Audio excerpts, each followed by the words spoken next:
Ainsi, le simple fait que chez Rembrandt l'expression sans broncher puisse être utilisée, alors que chez Cézanne elle est exclue par nécessité logique, suffit déjà presque pour montrer à quel point, dans leur manière de voir les deux femmes, ces deux artistes étaient différents. De voir les deux femmes, ces deux artistes étaient différents en tant qu'artistes. Rembrandt a vu Hendritje comme un homme voit une femme. Il a représenté des carcasses, des cadavres, des vieillards, des malades et des aveugles, autant d'objets de pitié devant lesquels des personnes sensibles auraient tendance à reculer, à moins d'en être séparées par une sorte de distance psychique, comme c'est le cas des bouchers, des anatomistes, des gériatres ou des bouddhistes. Le fait qu'il représente toutes ces choses sans broncher est un signe de sa profonde humanité et de sa compassion universelle en tant qu'homme. C'est comme s'il avait choisi de manière expresse des objets qu'on ne peut représenter qu'en étant imperturbables, ceci afin de pouvoir exprimer sa compassion humanitaire. Les carcasses ne sont pas représentées comme les représenterait un boucher, ou comme il aimerait les voir représentées. De même, ces représentations de cadavres n'apprendraient pas grand-chose aux anatomistes. Il peint des leçons d'anatomie, mais ces peintures ne sont pas des leçons d'anatomie. Dans le cas de Hendritje, les faits devant lesquels il aurait pu reculer sont les signes de l'âge et de l'usure de son corps. Il est évidemment possible pour un homme de peindre de manière humiliante une femme d'âge mûr, mais il n'a pas pour cela besoin d'être imperturbable. Les photographies de Diane Arbus sont en ce sens des images qui ne reculent devant rien, tout simplement parce que quelqu'un qui aime humilier n'est pas homme à reculer. Il peint les plis, les rides et les seins affaissés, afin que la femme ait l'air d'une vieille carne. Il les met en valeur. Mais Rembrandt ne met pas ces signes en évidence. Il se borne à les laisser là parce qu'ils font partie de la femme qu'il aime. Et c'est cette même femme, avec exactement les mêmes marques de l'âge, qui est Bethzabée, une femme d'une beauté telle qu'un roi a été prêt à recourir au meurtre pour la posséder. La métaphore de l'œuvre réside en cela. Montrer cette femme d'Amsterdam, boulotte et sans beauté en favorite d'un roi, ne peut être qu'une expression d'amour, de même que la montrer simplement en femme d'Amsterdam, boulotte et sans beauté, ne pourrait pratiquement être qu'un exemple de mépris. Pourquoi ne pas la laisser tranquille? Le cas est comparable à ce qui se passe lorsqu'on représente un cadavre en Christ mort, qu'on pense à Mantegna et à la position dans laquelle il a dépeint avec une telle force qu'après lui, quiconque a représenté une figure dans la même position était fatalement jugé par rapport au maître italien. Le tableau exprime l'infinité de la grâce divine, la vérité de la rédemption et la puissance de l'amour divin. Nous savons qu'en fait Rembrandt a aimé Hendritje et nous savons que Cézanne ressentait pour sa femme une passion de provençal, mais ce que les tableaux expriment n'a rien à voir avec ces faits de la vie. Hendritje est montré comme un être de chair, contrairement à Madame Cézanne, qui est montré comme un être auquel les prédicats d'âge et de jeunesse ne s'appliquent pas. La manière dont elle est montrée ne nous permet pas de parler de son caractère, de sa vie intérieure ou de la tournure de son esprit. Examinons le portrait à la lumière d'un autre motif utilisé par Cézanne, la série des joueurs de cartes. Là encore, il s'agit d'un drôle de sujet pour une vision géométrique des choses. Jouer aux cartes est une activité fascinante qui comporte souvent des enjeux sérieux. On peut s'y adonner avec habileté et on peut tricher. La table de jeu est la métaphore d'un type de vie et la carte qu'on retourne est un moment de vérité. Dans le tableau du Caravage, Saint-Marc est montré avec des joueurs de cartes qui trichent. Jan Steen montre des joueurs de cartes débauchés, la main libre tenant une chope ou peloton un sein, tandis que l'autre abat la toux. Ces joueurs de cartes sont dissolus et joviaux, mais les joueurs de cartes de Cézanne ne sont ni l'un ni l'autre. Avec leurs manteaux et leurs chapeaux melons, ils ressemblent à des aubergines. Ils sont dépourvus de tout intérêt psychologique. Ils n'ont pas l'intériorité. Ces peintures ne sauraient être de riches explorations du caractère humain. Comparée aux joueurs de cartes, la montagne Sainte-Victoire est presque vivante. Nous savons que Cézanne s'est servi de fruits en cire pour ses natures mortes. Pour être logique avec lui-même, il aurait dû utiliser de même des figures de cire pour ses joueurs de cartes. Ce n'est pas un hasard si Roger Fry, pour qui Cézanne était le paradigme de l'artiste, a vu dans cette absence de contenu psychologique un trait positif de la peinture pure. C'est pour cette raison qu'il ne peut s'empêcher de regretter que les tableaux de Rembrandt Rembrandt soit pollué par la psychologie. Il va même jusqu'à suggérer qu'il aurait été un meilleur peintre s'il avait réservé ses préoccupations psychologiques pour des romans afin de sauvegarder la pureté de ses peintures. Je pense en revanche que les différences en question sont simplement des différences dans les métaphores pertinentes et que les tableaux de Cézanne ne sont pas moins expressifs que ceux de Rembrandt. On peut trouver la même relation entre la forme et le contenu, les mêmes traits stylistiques dans des romans. Les caractères d'Hemingway sont pareils aux joueurs de cartes de Cézanne, simples et géométriques, et ils pourraient difficilement être différents étant donné les simples phrases déclaratives à l'aide desquelles ils sont décrits. Proust, à l'inverse, utilise des phrases dont la longueur et les inflexions, les restrictions et réserves s'accordent avec sa volonté de montrer des caractères qui possèdent une intériorité nuancée, subtile, compliquée, souvent névrotique, et chez lesquels chaque geste est lourd de sens. Le dialogue des sœurs de la grand-mère du narrateur qui essaye de faire un compliment indirect à Swann est une métonymie du style proustien.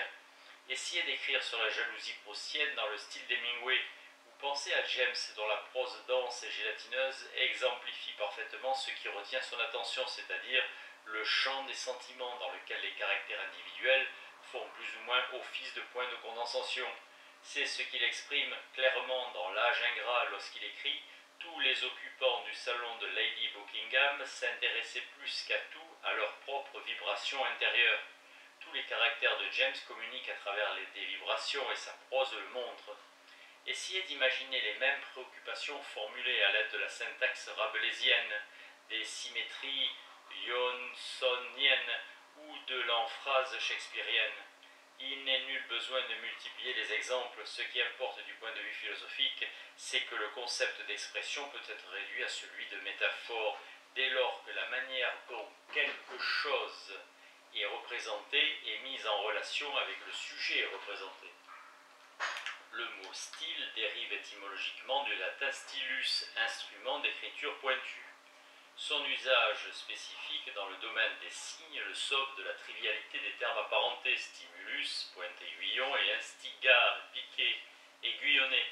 D'ailleurs, les associations connotées par sa forme et ses fonctions plus terre-à-terre ont causé une indéniable hilarité sexuelle dans le cas de nos grammatologues, ces fantaisistes espiègles et polissons. Cependant, si le stylus nous intéresse ici, c'est en tant qu'instrument de la représentation, et dans la mesure où les traits tracés exhibent certaines caractéristiques qui sont liées à sa particularité matérielle. Je me réfère aux qualités palpables qui distinguent les lignes tracées avec des pointes différentes. La qualité dentelée du crayon rencontra le papier, le caractère granuleux du crayon litho sur la pierre, la ligne incrustée qui ressort lorsque la pointe sèche trace son sillage de rognures métalliques, les lignes variées laissées par les pinceaux, les lignes brassées que les bâtons étirent à travers le pigment visqueux, les lignes coulées produites par la peinture projetée violemment à partir de l'extrémité d'une baguette. Il semble que l'instrument de représentation ne se borne pas à représenter ce qu'il représente, mais que dans l'acte représentationnel, il transmette et imprime le cachet de son propre caractère à la représentation, de telle sorte que l'œil exercé ne saisit pas seulement sur quoi porte la représentation, mais encore comment elle a été réalisée.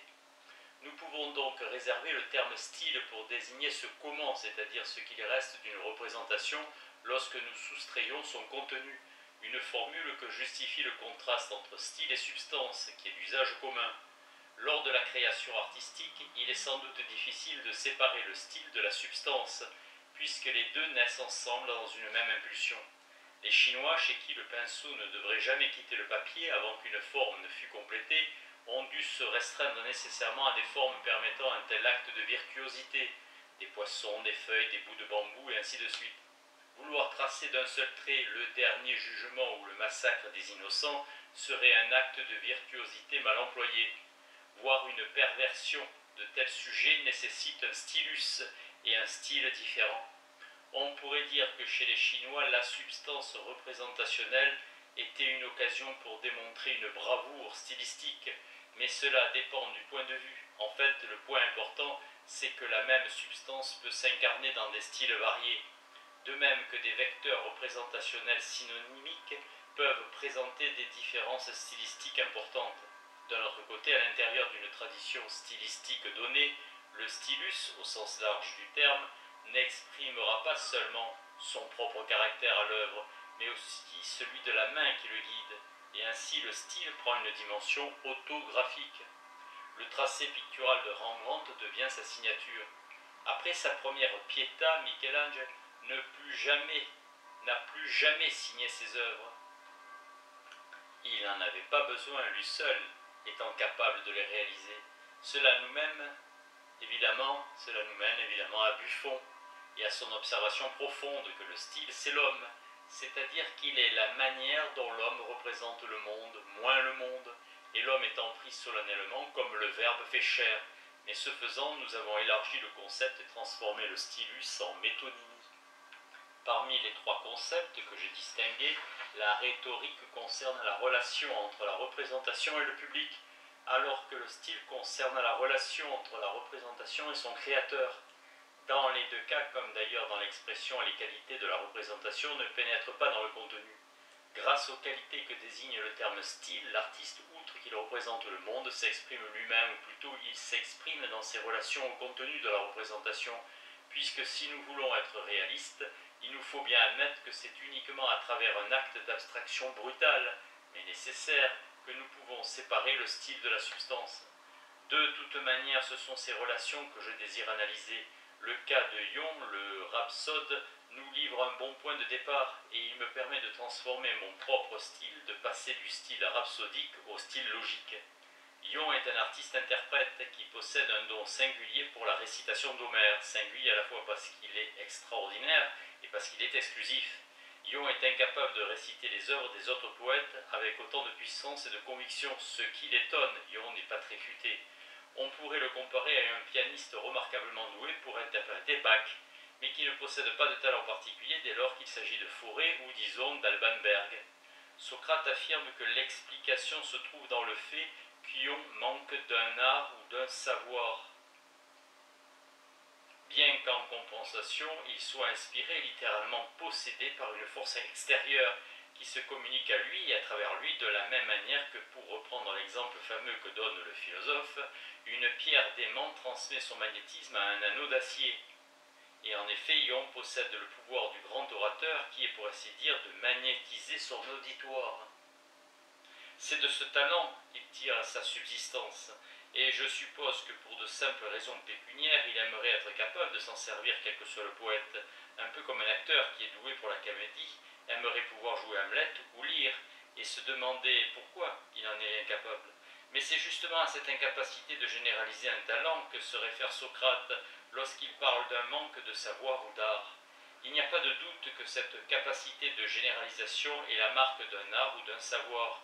Il arrive qu'un enfant dise qu'il sait lire tel ou tel livre, mais pas les autres. Cela veut évidemment dire qu'il ne sait pas vraiment lire.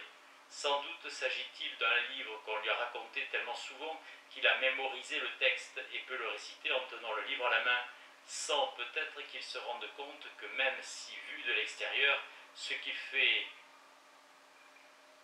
ressemble à l'acte de lire un livre. Et ce n'est pas de cela qu'il s'agit. Savoir lire signifie qu'on est capable de lire n'importe quel texte de la langue, ce qui ne veut pas dire qu'on les comprend tous aussi parfaitement les uns que les autres. La compréhension ne dépend pas uniquement de la capacité de lire.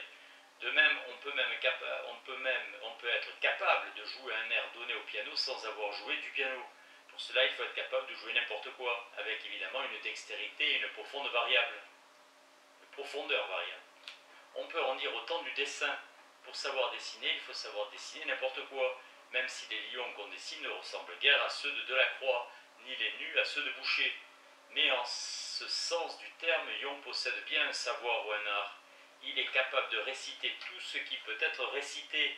Ce dont il se plaint, c'est de ne pas savoir réciter tous les poètes, avec la même perfection que celle qu'il atteint lorsqu'il déclame Homère.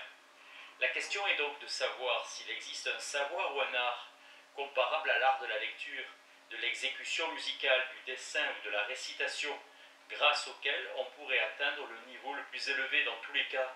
Est-ce que le fossé qui sépare la récitation d'Homère par Ion de ses autres récitations ou des récitations d'Homère par d'autres rhapsodes pourrait être comblé par un savoir ou un art adéquat. Si un tel savoir ou un tel art existait, Ion pourrait les apprendre, et nous pourrions en faire de même et l'égaler. Le savoir ou l'art sont à l'opposé de ce qu'on appelle un don. Celui-ci doit par nécessité logique être donné, car si on pouvait l'acquérir par d'autres moyens, il ne s'agirait plus d'un don. Bien sûr, Socrate ne nie pas l'existence de dons en ce sens du terme. La question qu'il pose est de savoir si ce qui de facto est un don, un certain pouvoir de faire, l'est aussi par nécessité logique. Donc, s'il ne pourrait pas être acquis à travers une activité d'enseignement et d'apprentissage, dès lors qu'on disposerait du savoir adéquat. Si cela était possible, nous ne serions pas dépendants des inégalités de nature. N'importe qui, à condition qu'il accepte de suivre l'éducation appropriée, pourrait revenir à un Rubinstein, pourrait devenir un Rubinstein, une Bernard ou un Ion, avec la différence que non seulement il serait capable de faire la chose en question, mais de la faire en vertu d'un savoir, et non grâce à des forces extérieures, comme c'est manifestement le cas pour ce pauvre Ion. L'expression un art ou un savoir implique un égalitarisme radical, un dépassement de l'injustice, de ce que Kant appelle l'avarice d'une nature marâtre. Si un tel savoir était possible, nous pourrions choisir nos artistes et poètes à la pelle. Il n'est pas difficile d'être sensible à la position de Socrate. Mettons à part son attaque sournoise contre les poètes qu'on avait coutume de considérer comme des éducateurs dans sa culture, alors qu'il montre que le savoir ou l'art leur font justement défaut, là où est censée résider leur excellence comme poète. Il doit s'agir de drôles d'éducateurs s'ils manquent de connaissances justement dans le domaine qui fait leur excellence. Qu'est-ce qui les qualifie pour enseigner? Pourquoi ne pas choisir des personnes avec des nez très longs, ce qui après tout est aussi un don? En fait, Socrate a coutume de polémiquer contre l'idée même d'autorité morale ou de spécialiste de l'éthique. Ainsi, dans Le Typhon, il argumente contre la définition d'après laquelle le bien est ce que les dieux admirent. Il pose la question, le bien est-il le bien parce que les dieux l'admirent ou est-ce qu'il l'admire parce que c'est le bien? Dans le premier cas, quelle pourrait bien être l'autorité des dieux, sinon celle de tout le monde, dès lors qu'il s'agit de ce qu'on admire? Dans le deuxième cas, nous pourrions supposer qu'il s'agit d'une question d'art ou de savoir. Il se pourrait que les dieux le possèdent et qu'ils nous fassent défaut, mais en principe, rien ne s'opposerait à ce que nous l'acquérions, ce qui nous transformerait en aussi bons juges que les dieux. Dans les deux cas, nous pourrions nous passer en fin de compte des dieux comme guides pour savoir comment nous comporter moralement. De même, dans La République, il a essayé de montrer que la justice n'était pas une affaire de spécialistes, car dans quelles circonstances aurions-nous besoin d'un homme juste? Une thèse essentielle de la pensée socratique était donc que ce qui peut être connu peut l'être par tout un chacun, du moins en principe, ce qui veut dire que tout ce qui ne saurait être su en principe par n'importe qui ne saurait être une connaissance. Peut-être que ce que possédait Ion n'était effectivement pas un savoir, peut-être qu'il s'agissait d'un don gratuit. Quoi qu'il en soit, supposons qu'un tel savoir ou art soit possible. Celui qui en disposerait effectivement n'entretiendrait pas les mêmes relations avec ses déclamations que celles que Ion entretenait avec les siennes, et cela même si les deux performances étaient extérieurement indiscernables. C'est sur la différence entre ces deux types de relations que je voudrais fonder la distinction entre le style et la manière. Un style est un don, une manière peut être apprise, bien que vu de l'extérieur, il se puisse qu'on ne remarque pas de différence.